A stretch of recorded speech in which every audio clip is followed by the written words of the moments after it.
আসসালামু আলাইকুম সুপ্রিয় শিক্ষার্থীবৃন্দ, আশা করি যে যেখানে আছো ভালো আছো, সুস্থ আছো। আগামীকালকে আপনাদের হিসাব বিজ্ঞান নীতি ও প্রয়োগ পরীক্ষা। তো এই বছর যারা 2026 সালে এই দ্বাদশ শ্রেণী থেকে পরীক্ষা দিবেন তাদের জন্য মোস্ট ইম্পর্টেন্ট খ বিভাগের কিছু প্রশ্ন নিয়ে আসছি। যদি এই টাইপের অঙ্কগুলো আপনারা করে থাকেন বা এই টাইপের ম্যাথগুলো যদি সমাধান করে থাকেন বা অভ্যস্ত থাকেন তাহলে 100% 21 মার্ক। এখানে কিন্তু আপনাকে 3টা প্রশ্নের উত্তর দিতে হবে, প্রত্যেকটা প্রশ্নের মান কিন্তু 7। বুঝতে পারছেন যে এইখানে যে প্রশ্নগুলো নিয়ে আসছি, এই প্রশ্ন 3টা ক্যাটাগরি নিয়ে আসছি। এই 3টা ক্যাটাগরি থেকে 3টা ক্যাটাগরির প্রশ্ন থাকবে ইনশাল্লাহ। হয়তোবা এরকম না থাকলেও এই ক্যাটাগরিতে থাকবে, 3টা প্রশ্ন থাকবে। তো আপনারা যদি এই 3টা প্রশ্ন দেখে যান তো অবশ্যই আপনাদের এই 21 মার্ক কিন্তু আপনারা পেয়ে যাবেন। হুম।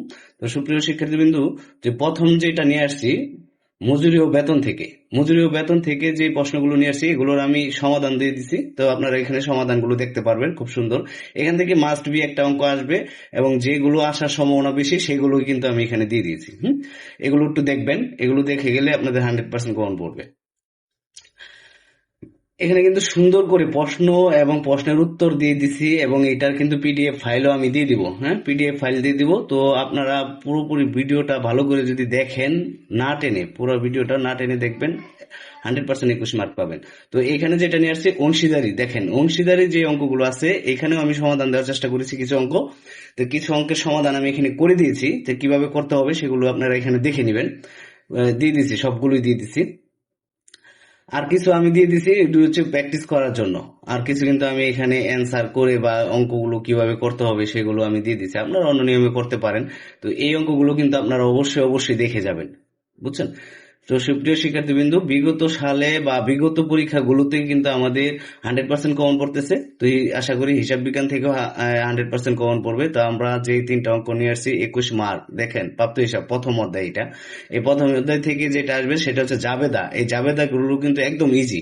প্রথম যে কথাগুলো থাকে এই কথাগুলো দিয়ে জাবেদা করতে হবে, কিভাবে করতে হয় এগুলো কিন্তু আমরা একটা অঙ্ক করে আপনাদের দেখাই দিছি। আর বাকি অঙ্কগুলোর জন্য এখানে সমস্যাগুলো দিয়ে দিচ্ছি, এই সমস্যাগুলো আপনারা একটু দেখে যাবেন। যে এই সমস্যাগুলো যদি দেখে যান ইনশাল্লাহ এখান থেকে 100% কমন পড়বে আপনাদের।